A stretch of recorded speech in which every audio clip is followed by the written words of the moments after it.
Hello there, AP Calculus AB students. Mr. Record here, taking a look at one of our first more complex differential equations that we are about to solve. We're taking a look at a problem that's from section 5.3 of the Larson-Battaglia textbook. But by the time you get pretty deep into your first year calculus or calculus AB text, you're probably going to start to see some differential equations which are needing a little bit of algebraic manipulation before we can start to solve it. And that's exactly what we see in this particular problem. We've got sort of a mixture of x's and y's and dy's and dx's all over the place that need to be organized. And what I always like to tell my students is very typically we're going to go ahead and get y's all on the left side. It doesn't have to be done that way, but I like to establish some pattern of consistency for my students. Typically, I'll pretty much make the decision based on where the location of the dy in the numerator would be. So because of that dy being on the left side, we're going to keep our y's on the left. So we just have to do a couple of little manipulations here. First thing that we're going to do is divide over the x squared plus 4. So that would produce an x over an x squared plus 4 on the right side. And then we're going to divide over this y to the left side. And then about the only thing that we haven't taken care of is this dx that we can multiply over to the right side. And once we do that, we have separated our variables, at which point we can feel free to move about our business and take the antiderivative of both sides and see if we can get this equation solved. So we're looking for a particular solution, but we're sort of a while away from being able to use that initial value. So when we take this antiderivative, the left side would give us natural log absolute value of y. And then the right side is going to involve a little bit of a u substitution. I want to say we're going to be able to let u be the denominator. Now, if you don't see that right away, you might be playing around with some various strategies. You'll probably find out that most of those strategies don't typically work. And this one seems to be the most straightforward because your du will produce the x dx that you have right here and here. But that 2 is something that we really don't care for, but we can easily compensate by multiplying by the reciprocal. And then as you can see, this is just the antiderivative of 1 over u du. So while that natural log absolute value of y sits patiently on the left side, we can go ahead and integrate the right side and get to the natural log of the absolute value of u, which will get replaced with x squared plus 4, at which point we can just do a direct substitution or back substitution. And you don't really need the absolute values at this stage because x squared plus 4 is always going to be positive. If you put them in, you can still solve the problem and come up with an answer that's going to be legitimate, but it's usually best to not put absolute values in when you don't need them because they do wreak a little bit of havoc with the problem. And then I always like to put the constant of integration on the right side. Yep, constants of integrations, they really do go to both sides, but we could kind of combine them into one single constant and put it on the right. All right, so what we've got right now would be, I would say, a general solution. We don't have y solved for. We could solve for y right now, but I typically find that it might be a little bit easier to go ahead and plug in your point and find c before we go about solving for y. So we're going to do just that.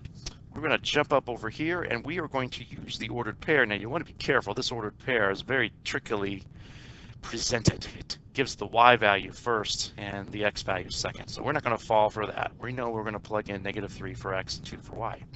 So we're going to have the natural log of absolute value of 2, which of course is just 2, equals 1/2 times the natural log of the quantity.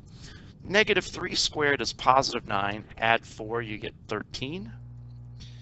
So continuing with this, we're going to find our c the best way possible. So that would involve perhaps subtracting 1/2 natural log of 13 from both sides. And nothing wrong with that c. That c is accurate. That c would most likely get you the correct answer if you worked with it and put it back into your equation and manipulated it correctly. But there is a bit simpler way to express it, and that's if you take that exponent 1/2 and I'm sorry, take the coefficient 1/2 rather, and allow it to become the exponent of the 13. Temporarily kind of makes things look a little bit uglier, but at that stage you can see that the subtraction of these two logarithms can become the difference of their, or I'm sorry, the quotient, the difference, I'm sorry, will become the quotient of their values in a single logarithm. And as you can see, I went ahead and opted to use the square root notation instead of the 1/2.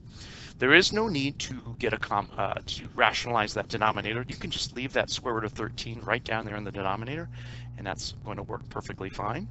And so that when we reset the problem, when we go back, we can say, well, now, so the natural log of the absolute value of y is really 1/2 times the natural log of x squared plus 4 plus the natural log of this particular thing, 2 over root 13.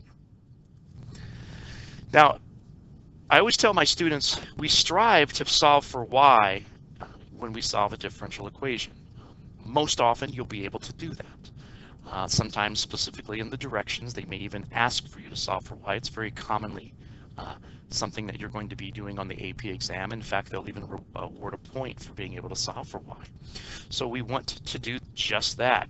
So the best way I feel to do that is perform what's called an exponentiation of both sides. Now, rather than to rewrite all this just to use a base e, I'm just going to plop that e into a basis position for both sides.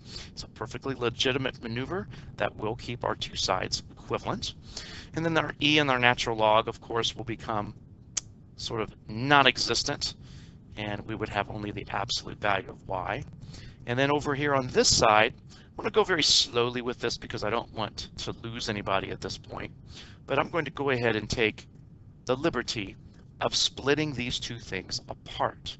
And I'm going to do so right here at that plus symbol. That plus symbol can essentially become a multiplication if I opt to use two bases of e. And that's exactly what I want to do. And you'll see why that benefits us here in just a moment. What will happen is this right side e to the natural log is going to sort of dissipate, and all that we'll have left is a 2 over square root of 13. And I'm going to just plop that in front as our coefficient.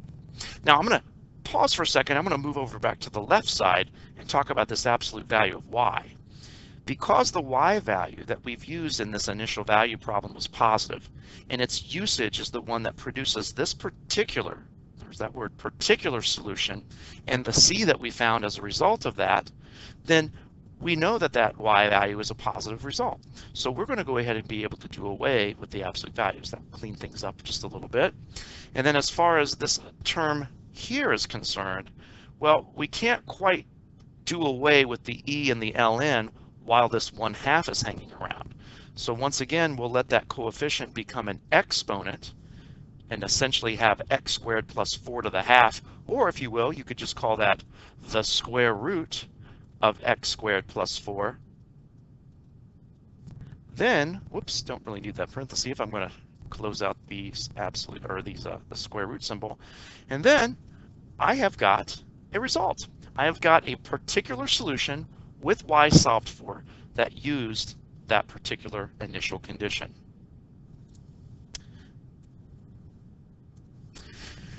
Now, in the second part of this video, what I would like to do is I would like to take a look at the power of the TI Inspire calculator, especially the CAS version, and the way that it can kind of handle these particular solutions with differential equations. And this is something that I'm a little bit reluctant to show students this a little too early. I don't want them to take full advantage of it and use this technique rather than solving the problems by pencil and paper. But we've been in this particular concept for quite a while now, and I think we can start looking at a way to solve a differential equation on the Inspire. There's actually two ways that we can do that. The first thing that we're going to want to do is we're going to want to go to a graph page. You can do so in a document or a scratch pad. It makes no difference. I'm not going to save this particular file, so a scratch pad will work just fine.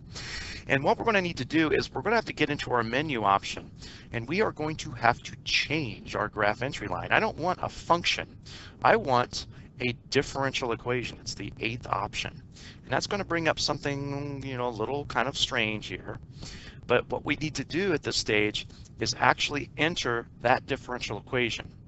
Now, you'll notice that we already have sort of the y prime. I know they're calling it y1. We'll discuss that in a moment. But they have this already as a derivative isolated. So if we go back to the original problem here, scrolling up, we'll have to sort of think mentally here what this dy dx or y prime would be if we just were to isolate on him. And of course, all it would take is just the division of the x squared plus 4 over. So this particular rational expression, x times y over x squared plus 4, is what I need to enter on the right side of this equal sign. So we're going to do that. I'm going to make sure I put a fraction template in. The numerator was x multiplied by, it's very important that you put a multiplication to separate those two variables, otherwise the TI Inspire will not like what you're doing. And then the other thing that you need to do, which sounds a little strange, but you'll need to obey the syntax, is when you put dependent variables in, such as y in this case, they've already identified this y with a subscript, so to speak, of 1. So you're going to want to make sure that you do that throughout the entire rest of the problem. Anywhere where you would normally seen a y, you want to place y1 instead. And then I think that's the only instance of our y, and the denominator here would just consist of x squared plus 4. All right. The next thing that we want to do is put our ordered pair in the box below. So if you recall, our ordered pair had an x value of -3 and a y value of 2. So we'll enter those, -3, 2. And at this point, let's hit enter and see what we got. You will notice that not only is a sketch rendered of the solution to the differential equation, but the slope field is rendered as well. Very interesting slope field. You're not going to quite be able to see exactly what the solution to this differential equation is. I'm going to do something else to make that come about, and then we'll do something fun as we return back to this screen.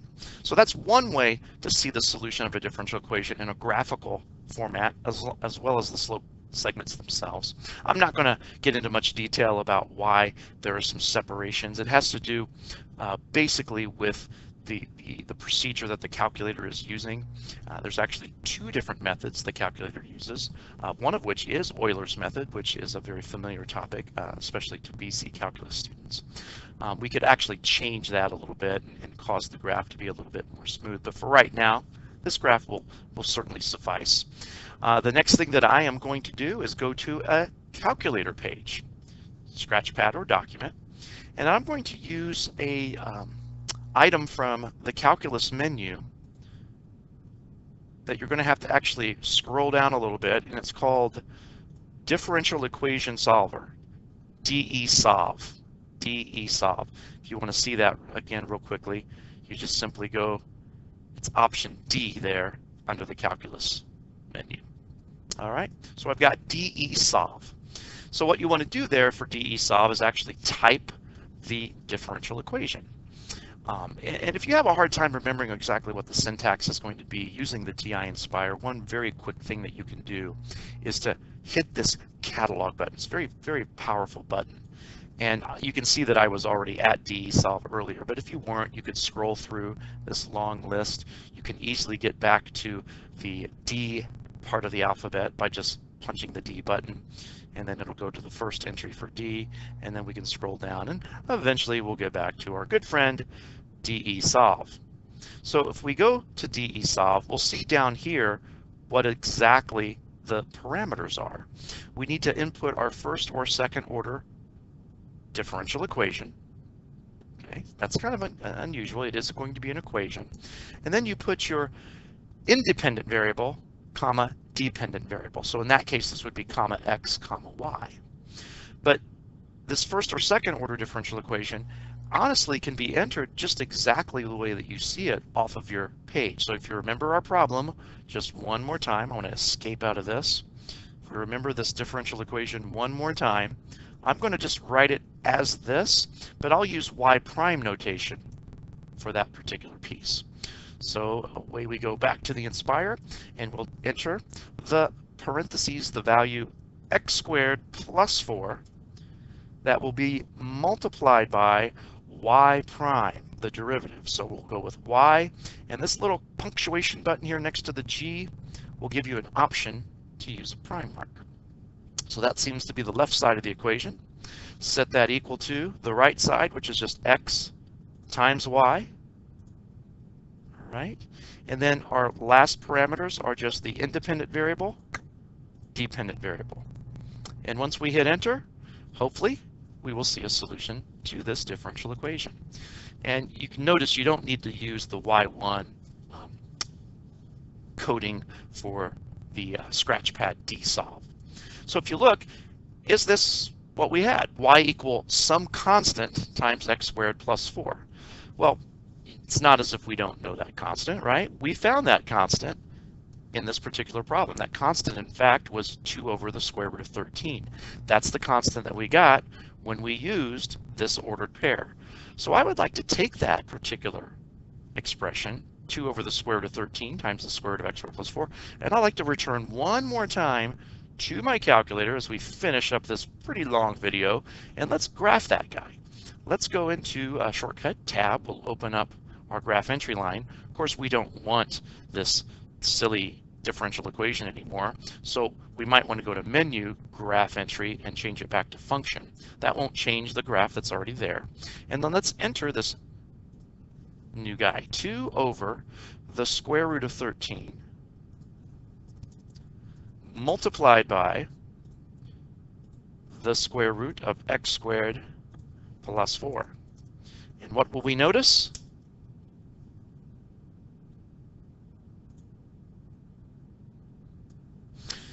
Well, what we notice, there's obviously been a mistake with this particular problem. So if I look back at one of my two graphs, I know that I've messed up. So I feel pretty comfortable about this blue graph because I've done the work here on pencil and paper, and it seems to match up okay. So let's go back to possibly my differential equation. Let's see if there was something that happened there. So if I go back to that entry, I'll have to hit the up button to go back to the first one. Is that what we were supposed to be graphing? Well, let's double check. I'll go back to the original problem, which was this guy up here, and I see the mistake. I don't want a square root under that in that denominator, so I need to fix that. So I'm going to go back into this guy, and looks like I'll probably have to kind of wipe that out, and then I'll just enter x squared plus 4. But we know that something wasn't right with this. So if we hit enter, what do we see? That's much more like it. We see the fact that our solution curve using the differential equation graphing interface does provide the same exact curve as we had if we used the regular function interface. Now you might notice up here, well, wait a minute, they are sort of skewed a little bit and seem to diverge, but you have to understand that this graph that was rendered in this kind of darker red using the differential equation is an approximation method, just like Euler's method is an approximation method, but you know at least they're close enough so that they should match. So it's kind of a neat way to kind of double check and see if you've made a mistake by comparing both the differential equation that you get from the graphing interface with the differential equation that you got by computing by pencil and paper, and then using the function interface. Anyway, I hope this video helps, and we'll see you next time.